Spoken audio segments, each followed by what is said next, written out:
There's something about hospitals that most people never realize. People think the place with the most dead bodies is a cemetery. But that's not true. A cemetery is where the dead are taken after everything is over. The grieving is done. The rituals are finished. The body is buried, and the world moves on. A hospital is different. A hospital is where death happens. Every corridor has heard someone's final breath.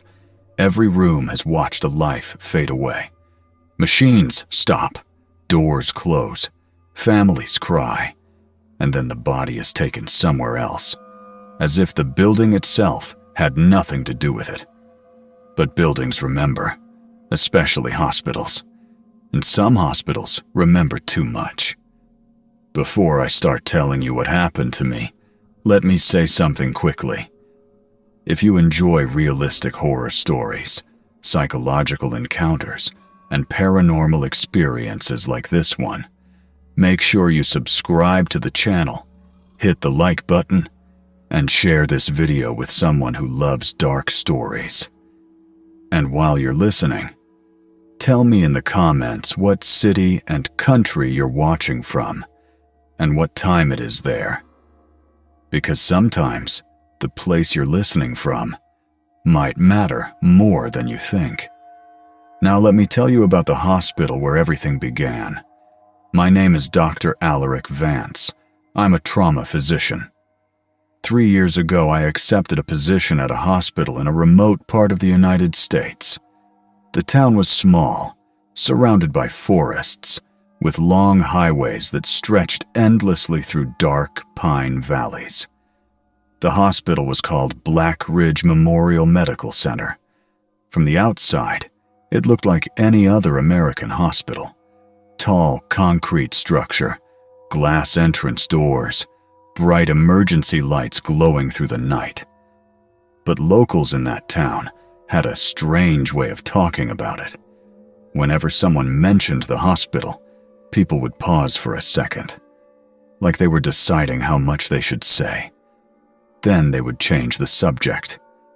At first, I assumed it was small-town gossip. Hospitals always have rumors. Doctors ignore them. At least, that's what I used to believe. I arrived in Blackridge during the late autumn season. The first thing I noticed was the silence. No city noise, no distant traffic. Just wind moving through the tall trees surrounding the hospital grounds.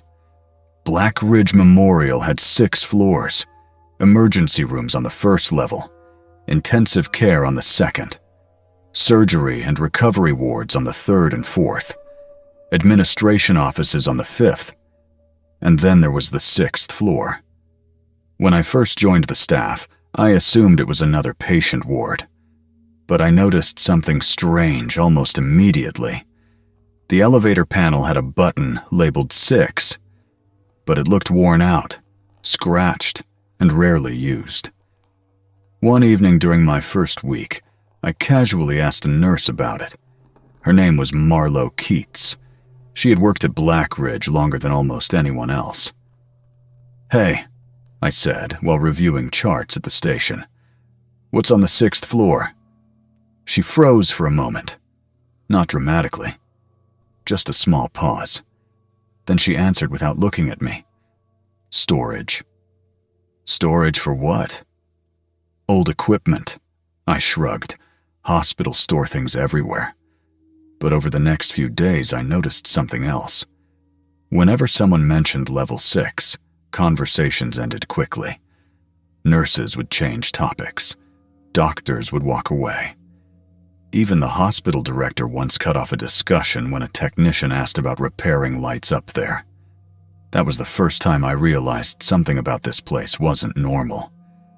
But the real story started during a night shift. It was one of those long, quiet nights when the emergency room slows down and the halls feel empty. The clock above the station ticked softly. Machines hummed. Most patients were asleep. I was finishing paperwork when the front entrance doors slid open. A woman stepped inside. At first glance, she looked exhausted. Her hair was damp, like she had been outside in cold wind. Her clothes were slightly wrinkled, and her breathing sounded strained. She walked directly toward the emergency desk. "I need help," she said. Her voice was weak. I stood up immediately. "What's wrong?" "My stomach. Something's wrong with my stomach." She held her abdomen tightly. I noticed something odd about her expression. It wasn't just pain. It was fear. The kind of fear people have when they believe something terrible is already happening inside their body. "All right," I said calmly. "Let's get you checked in." The receptionist began entering her information while I prepared an exam room. But something strange happened. The receptionist looked confused. She typed again. Then again. Then she looked up at me. "Doctor, the system isn't registering her name." "What do you mean?" She gave me her name, but the record keeps failing to save. That was unusual, but hospital systems glitch all the time. "Write it manually," I told her. She nodded and began filling out a paper form instead. Meanwhile, the woman was breathing heavier. "Please hurry," she whispered. "It feels like something is tearing inside me." I helped her toward a wheelchair. "We're going to examine you right away." But that night, something unusual had happened in the hospital. Most of the treatment rooms were temporarily occupied due to a sudden influx of patients earlier in the evening. Only one area had empty beds, the surgical observation ward. And unfortunately, that ward was located on level 6. I hesitated. Technically, the floor was closed, but the equipment there was still functional, and the woman clearly needed help. So I made a decision that would follow me for the rest of my life. "We're going upstairs," I told her. The elevator ride felt longer than normal. The woman sat silently in the wheelchair beside me. Her breathing was uneven. The fluorescent lights inside the elevator flickered slightly as we rose through the building. When the doors opened, the hallway beyond looked strangely clean. Too clean. The 6th floor was supposed to be unused, but the corridor lights were on. Beds were neatly arranged inside glass rooms. Medical equipment stood ready beside them. Everything looked operational. Yet the entire floor was silent. No nurses, no doctors, no patients. Just us. "That's strange," I murmured. "What?" the woman asked weakly. "Nothing." I wheeled her into one of the patient rooms. "Lie down here." She slowly climbed onto the bed while holding her stomach. I began preparing basic diagnostic tools: blood pressure monitor, stethoscope, ultrasound device. But while searching for one particular piece of equipment in the supply cabinet, I noticed something. The cabinet drawers were almost empty, not dusty, not abandoned, just empty, like someone had recently removed everything. "Hold on," I told her. "I'm going to grab another device from the next room." She nodded quietly. I stepped into the hallway, and for the first time since arriving on that floor, I felt uneasy. The corridor seemed longer now. The lights buzzed softly overhead. Some doors were slightly open, others closed completely. As I walked into the adjacent room to search for equipment, I heard something behind me. The sound of a hospital bed shifting. I returned immediately. The room was empty. The bed where the woman had been lying was untouched. "Hello?" No answer. I checked the bathroom. Empty. The hallway. Nothing. My heart started beating faster. Maybe she had walked away looking for help, but her condition seemed too painful for that. I moved quickly down the corridor. "Ma'am?" Still no response. After searching several rooms, I felt a growing sense of confusion. She had vanished. Completely. Finally, I decided to check the reception desk downstairs. Maybe she had gone back. Maybe she felt worse. Maybe. When I reached the emergency desk, the receptionist looked up at me. "Doctor, who were you talking to earlier?" "The patient with stomach pain." She frowned. "What patient?" "The woman who came in." She shook her head slowly. "There wasn't anyone there." "Yes, there was." "I watched you talking to someone," she said carefully. "But from where I was standing, you were alone." A chill ran through my body. "That's not possible." She turned the monitor toward me. I checked the security cameras. The footage showed the emergency entrance, the desk, me standing there, speaking, listening, responding. But in the video, there was no woman, no patient, just me, talking to empty space. I remember staring at that screen for a long time, trying to understand, trying to explain it logically. But the logical explanations were disappearing quickly. Then one of the senior surgeons walked past the desk and overheard our conversation. "What's going on?" I explained everything. The woman, her pain, taking her upstairs, the empty room, the CCTV footage. The surgeon's expression changed instantly. "You took someone to level 6? "Yes." He looked at the receptionist, then at me. His voice became serious. "That floor was sealed years ago." "Sealed? No one goes there." I felt a sudden knot in my stomach. But everything was clean. The equipment was ready. "That's impossible," he said quietly. Then he turned to the other staff members nearby. "Get flashlights." "Why?" "We're going upstairs." A few minutes later, a group of us entered the elevator together. Doctors, nurses, 2 security guards. The elevator rose slowly toward level 6. No one spoke. When the doors opened, the corridor beyond looked completely different from what I had seen earlier. Dust covered the floors. Old hospital beds were pushed into corners. Medical machines were broken. The lights barely worked. It looked like an abandoned storage level, not a functioning ward. "This doesn't make sense," I whispered. The surgeon walked ahead with a flashlight. "This is exactly how the floor has looked for years." I pointed down the hallway. "I brought her to that room." We entered it together. The bed was rusted, the equipment destroyed, the cabinets empty and decaying. Nothing matched the clean ward I had seen earlier. The group began turning back toward the elevator. But just before leaving, I felt something. A strange urge, like someone standing behind me, watching. I slowly turned around. At the far end of the dark hallway, a woman sat quietly on one of the old beds. The same woman, her head tilted slightly, a faint smile on her face. And she asked one simple question. "Doctor, are you coming back?" The others saw nothing. They were already walking toward the elevator. But I knew what I saw. And that was the moment I realized something terrifying. Level 6 was never truly empty. Something was still there. Something that didn't need cameras to see it. Something that didn't need records to exist. And somehow, it had chosen me. The thing about fear is that it doesn't always arrive screaming. Sometimes it walks into your life quietly, sits beside you, and waits for you to notice it. That's exactly what Level 6 did to me.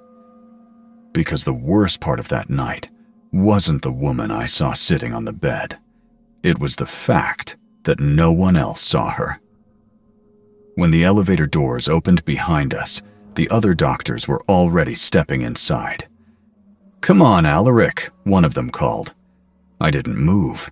My eyes stayed locked on the far end of the hallway. The woman was still sitting there, perfectly still, watching me. Her hands rested gently across her stomach like before. But something about her expression had changed. The pain she showed earlier was gone. Now there was only calm curiosity, almost like she was studying me, waiting. "Doctor," she said softly.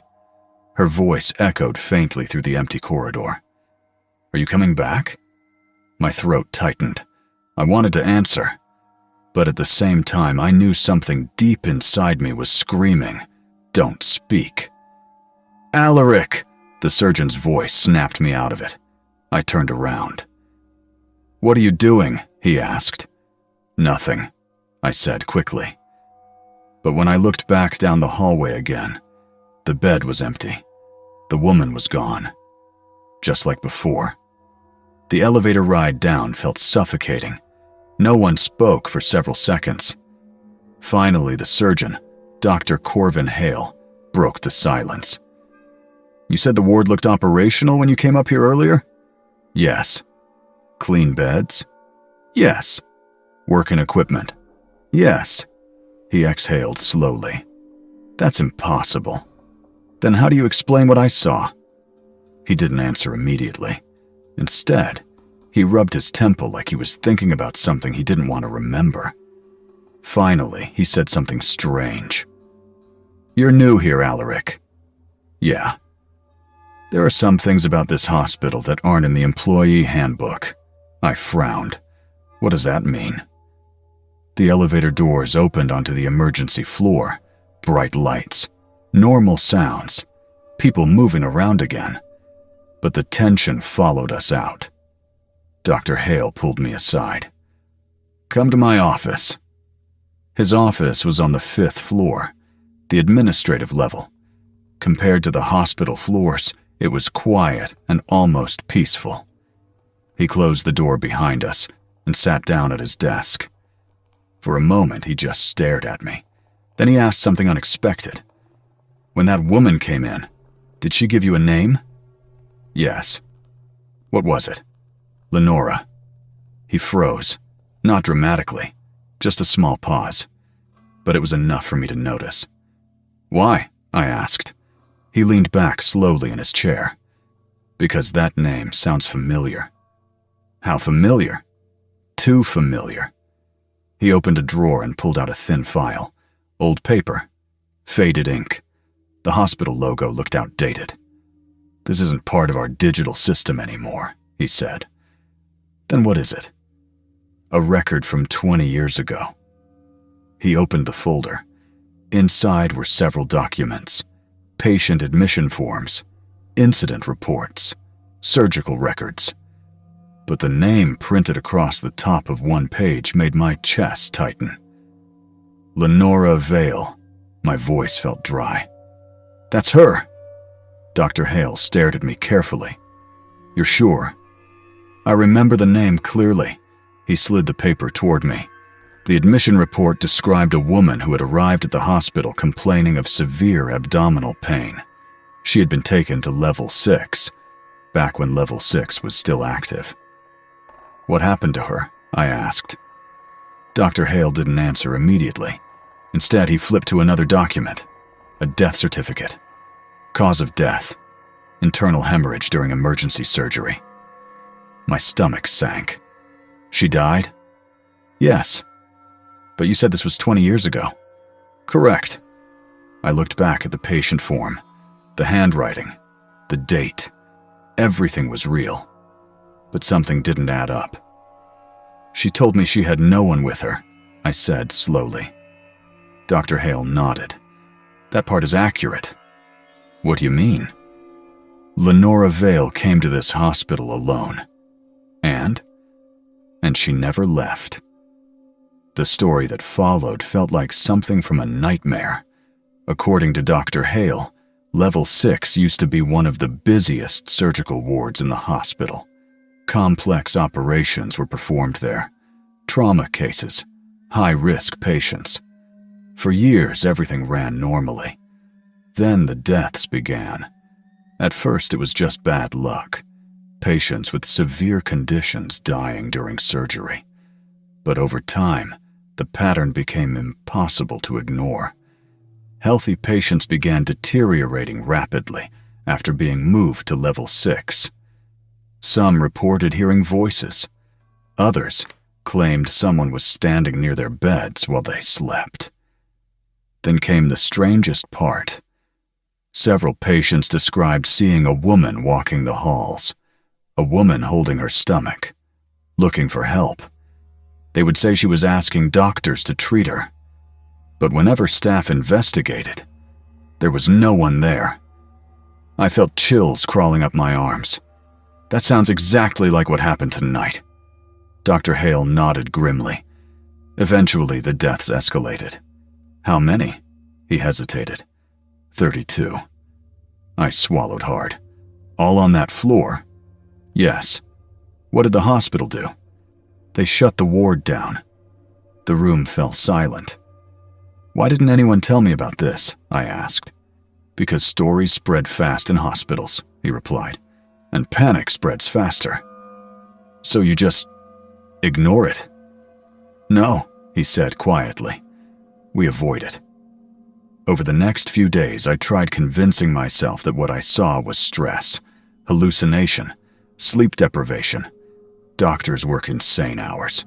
The brain can play tricks when it's exhausted. But one detail refused to leave my mind. Her voice. Are you coming back? The words echoed in my thoughts constantly, almost like an invitation. Or a warning. Then 3 nights later, something happened that destroyed my last bit of doubt. I was reviewing patient charts in the emergency station when Marlowe approached me. You look terrible, she said. Thanks. Still thinking about level 6? I looked up at her. How do you know about that? Word travels fast. Great. She sat down beside me. You shouldn't go up there again. I don't plan to. She studied my face for a moment. You saw something, didn't you? I hesitated, then nodded. What was it? A woman. Her expression darkened. What did she look like? Dark hair, pale skin, holding her stomach like she was in pain. Marlowe slowly stood up. You need to talk to someone. I already did. Not a doctor, she said quietly. Someone else. Before I could ask what she meant, a loud crash echoed from the hallway. We both turned. A stretcher had rolled out of one of the treatment rooms and slammed against the wall. No one was near it. One of the nurses frowned. Who left that unlocked? But I wasn't looking at the stretcher. I was looking at the far end of the corridor. For a brief moment, just a second, I thought I saw someone standing there, watching. Then the hallway was empty again. That night, I couldn't sleep. Every time I closed my eyes, I saw level 6, the empty hallway, the rusted beds, the woman smiling. Eventually, I got out of bed and walked to the hospital balcony overlooking the parking lot. Cold wind brushed against my face. The town beyond the hospital was dark and quiet. I checked my watch. Late. Most of the hospital lights were dimmed. And that's when I noticed something strange. One window on the upper floor was glowing brightly. A single room. Level 6. My chest tightened. That floor didn't even have working power. So why was there light? I stared at it for a long time, trying to convince myself it was reflection, or maintenance work, or anything normal. But deep down, I knew something was wrong. Then the light flickered once, and I saw a silhouette inside the room, a human shape, standing beside a hospital bed, watching the window, watching me. The next morning, I went straight to Dr. Hale. You told me level 6 has no electricity. That's correct. Then why was a room up there lit last night? He stared at me carefully. You saw a light? Yes. Are you sure? Yes. His expression hardened. Then we have a problem. What kind of problem? The kind we hope never to see again. Before I could respond, a nurse rushed into the office. Dr. Hale, what is it? There's a patient downstairs asking for you. For me? Yes. What's the issue? She's complaining about severe abdominal pain. My heart dropped. Dr. Hale slowly turned toward me. What's her name? The nurse checked the clipboard. Then she answered. Lenora. In that moment, something became terrifyingly clear. The woman from level 6 wasn't finished with the hospital, and she definitely wasn't finished with me, because somehow she had found her way back again. I still remember the exact moment the hospital became more than just walls and machines. It became alive. I woke up that morning drenched in sweat. My alarm hadn't gone off. I could hear the wind howling outside my apartment window, like it knew the terror I was about to face. Every fiber of my being screamed at me to stay home that day, but I knew better. I had to go back. The emergency department was quiet when I arrived. Too quiet. Marlo was already at her station, her face pale. You came back, she said softly. I couldn't stay home, I admitted. Her expression hardened. You shouldn't have. I gave her a questioning look. Don't, she warned. Not today. Not ever. I ignored the warning and walked toward the records room. I needed to review all the old files related to level 6. Every patient, every doctor report, every incident. My only chance at understanding what I was dealing with was to study history, because history always repeats itself. I found a thick folder marked Level 6, Closed Wards, 1995 to 2000. The first thing I noticed was a pattern. Every patient admitted to that floor had a predicted recovery, but something changed inside the ward. They were never the same. Some died within hours. Others disappeared from the records entirely.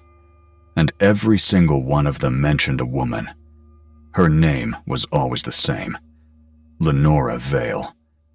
Some records were vague, calling her a pale woman appearing to patients in distress. Others were more detailed. Patient claims a woman visited her in the night, begging for medical assistance, holding her abdomen in pain. When staff arrive, no one is present. Patient shows extreme anxiety and physiological stress until death occurs. I flipped through dozens of pages. All of them described the same figure. The descriptions grew more unsettling over time. They said she appeared calm, yet terrifying, as if she already knew her victim's fate and took some quiet satisfaction in it. I shivered. At 11:15 a.m., a call came from the front desk. Dr. Vance, a patient is here, the receptionist said nervously. Who? I asked. Lenora Vale, she answered. My blood ran cold. I froze in place. Are you sure? I asked. Yes, she whispered. She says she's here for help. She says it's urgent. I ran toward the entrance. My mind was racing. Could this be the same woman? Impossible. She had died 20 years ago. Or had she? When I arrived at the waiting area, she was there. Pale, thin, and holding her abdomen exactly as described in every report. Her eyes met mine, and the world seemed to go silent. She spoke softly. Please, help me. I swallowed hard. Every rational thought in my mind fought against what I was seeing. I immediately tried to process this logically. Maybe someone had coincidentally taken the same name. Maybe this was some elaborate prank. Maybe I was hallucinating after sleep deprivation and stress. But the second I moved closer, something in the hair shifted. The temperature dropped sharply. My breath became visible in front of me, even though the hospital was heated. Marlo stepped back, covering her mouth in horror. Doctor, that isn't, she whispered. I ignored her for the moment and focused on the woman. Where's the pain? I asked. She pointed to her abdomen. The gesture was identical to the images in the old records. "I don't understand," I said. "You shouldn't be here." She tilted her head. Her smile was faint, almost mocking. "I've always been here. I'm waiting." I knew what I had to do. I couldn't treat her in the main emergency area. Too many witnesses. Too much risk. I needed the 6th floor. I hesitated at the elevator, feeling the same chill I had felt the first night. Marlowe grabbed my arm. "Alaric, no, don't. Don't take her there." "I have to," I said. "It's the only place I can work privately. We need to understand what's happening." Her hand slipped from mine as I pressed the elevator button for level 6. The doors opened. The floor greeted me like a ghost I had known all my life. The corridor was exactly as I had seen it during my first night. Rusted beds, broken equipment, dust everywhere. But now, the air was thicker, heavier. Every step echoed unnaturally. The fluorescent lights flickered sporadically. Lenora walked ahead of me, silently, almost gliding. I could feel the pull of the floor, like it had a life of its own. Every wall, every bed, every piece of abandoned equipment seemed aware of her presence. I reached the far end of the corridor, and there she stopped. "I need help," she said again. Her voice wasn't human anymore. It was layered with something else, something timeless. It sounded both young and old simultaneously, like someone who had existed outside of life and death. I opened my medical bag, but the tools felt wrong, like they weren't meant for her. Every monitor beeped strangely, reading impossible vitals. I stepped closer, trying to take her pulse. Nothing registered. I checked her eyes. Pupils normal, heart rate normal. But her body was decaying in ways I couldn't measure. Small patches of skin appeared to flicker, almost like a glitch in reality. "This isn't possible," I whispered, and then she smiled again. "Do you know why I wait?" she asked. I shook my head. "I've been waiting for someone like you, someone who sees." "Sees what?" I asked. "Everything," she said. "The ward never closed. Not really. It just sleeps. And when someone comes, someone curious, someone brave, I wake it." I felt cold sweat running down my back. I wanted to speak, to reason, to tell her she couldn't be here. But the words died in my throat. Hours passed, maybe minutes. I lost track. Every movement felt slowed, stretched. Time itself seemed distorted on level 6. Then I noticed the walls. They began to bleed shadows, shapes moving along the ceiling, hints of figures behind cracked doors. Rusted beds seemed to shift positions on their own. And through it all, Lenora stood silently, her presence commanding the space. I tried to call for Marlowe over my walkie-talkie. Static. The sound was distorted. I tried the phone. No signal. The hospital above continued functioning normally. Lights, alarms, regular traffic. But level 6 was separate, a reality unto itself. I realized then that this floor had its own memory. Every death, every scream, every loss. All of it lingered in the air, feeding the woman at the center of it. She raised her hand, and suddenly I could see them. Patients from the past. They weren't alive, but they weren't gone. Transparent figures, twisted in pain, replaying their final moments endlessly. Some of them turned to me, silently begging for help. Others vanished when I tried to focus on them. Lenora's gaze never left me. "You're curious," she said. "And that is dangerous." I realized I had to leave. I had to get out. But when I turned toward the elevator, the doors weren't there. The hallway stretched endlessly. I was trapped in a corridor that seemed alive, bending around me, guiding me deeper. My heart raced, my vision blurred, every instinct screamed to run. But I couldn't. She was watching, waiting. And I knew, deep down, that I would never see this floor the same way again.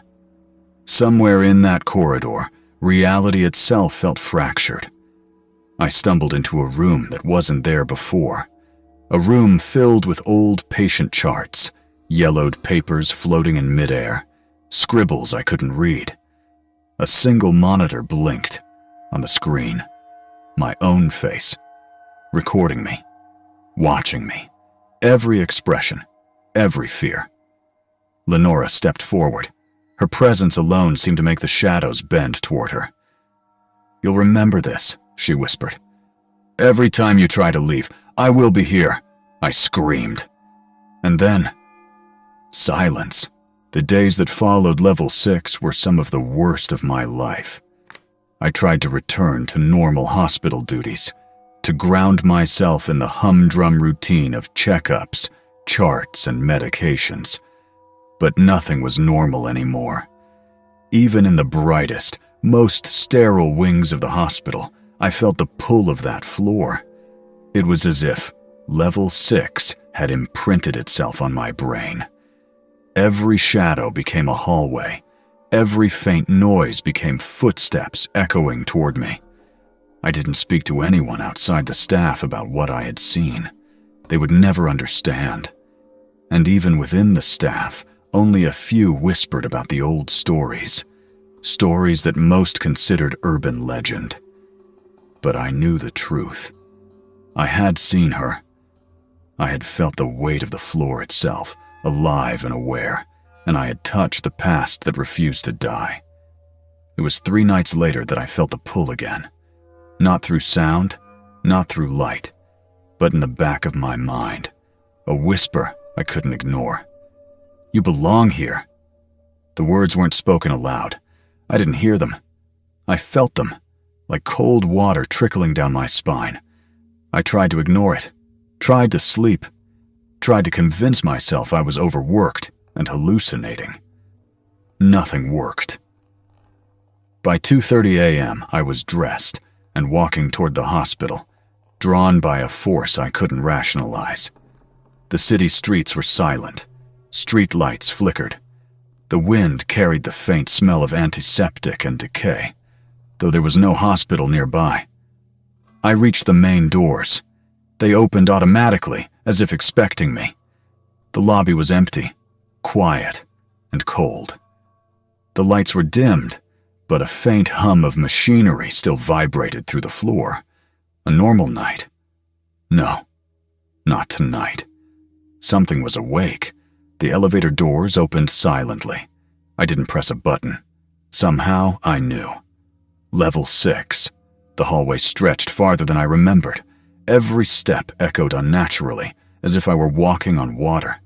The air smelled of old antiseptic and something fouler, something rotting. And there she was, Lenora, standing in the middle of the corridor. Not pale anymore, but glowing faintly. Ethereal. Her eyes bored into mine. "You came back," she said softly, almost pleased. "I have to understand," I whispered. Her smile widened. "Understand what?" "Why you exist," I said, stepping closer. "Why this floor? Why the patients? Why you are still here?" She tilted her head. "Why do you think?" I swallowed. I had no answer.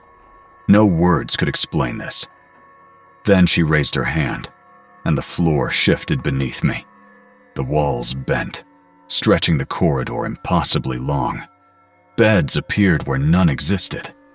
Doors opened to rooms I had never seen. Patients, ghostly figures, wandered through them, moaning, twisting, screaming. They were all watching me, and all of them looked like they had suffered here before. It was as if the hospital itself had memory. Every creak, every flicker of light, every distant echo told a story. A story of suffering, of death, of waiting. I realized something horrifying.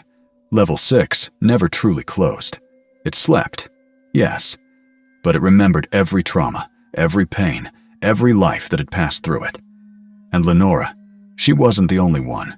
Other figures emerged. Doctors, nurses, patients. Transparent but solid enough to frighten. Some walked slowly. Others ran, screaming. All of them had a single purpose, to remind me what happened here. I tried to leave.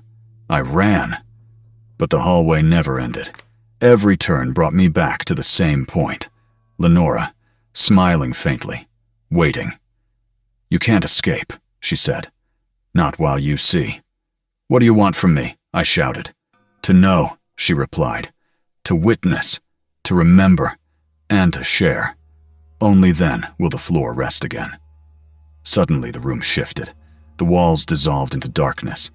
Then, illuminated by faint spectral light, I saw it. The history of Level 6. I was no longer a visitor. I was a participant. Patients arrived one by one. Screams of pain, moans of confusion, desperate cries for help. Doctors moved between them, helpless, unable to save anyone. Every action repeated itself exactly as it had 20 years ago. And at the center of it all, Lenora. She walked through the chaos, touching each patient lightly, not maliciously, not cruelly, but like a conductor orchestrating a symphony of death. I watched as one patient, an older man, was lifted onto an operating table. His vitals plummeted, monitors beeped, alarms screamed. Doctors scrambled. He died within minutes. And yet I could see it. The essence of him lingered, trapped in the floor, like all the others.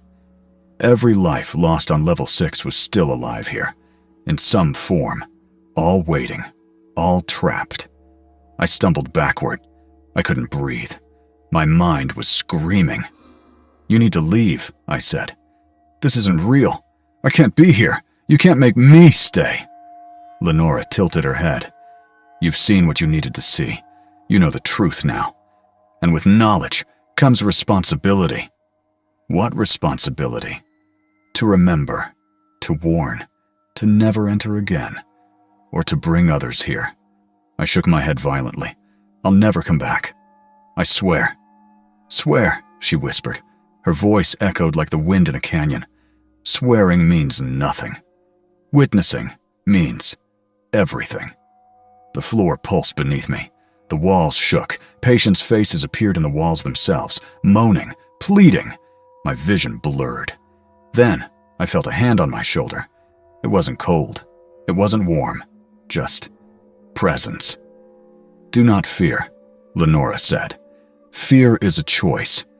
What you carry after tonight, that is the truth you must live with." Somehow, I found the stairs. They led me down, not to the elevator, but directly outside the hospital doors. I stumbled into the parking lot, gasping, terrified, exhausted. The city outside was calm, normal. People walking, cars passing, streetlights glowing softly. No trace of what I had just endured. I collapsed onto the concrete.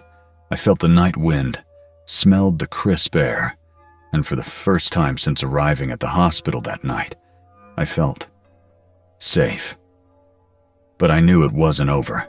I quit the hospital a week later. I never spoke about Level 6. I couldn't. But sometimes, late at night, I think I hear her voice. "You will return." I've been careful. I've avoided hospitals. I've avoided long corridors and abandoned buildings. But deep down, I know. One day, I will hear the whisper again. And when I do, I will be ready. Or maybe, I never will be. Because Level 6 never sleeps.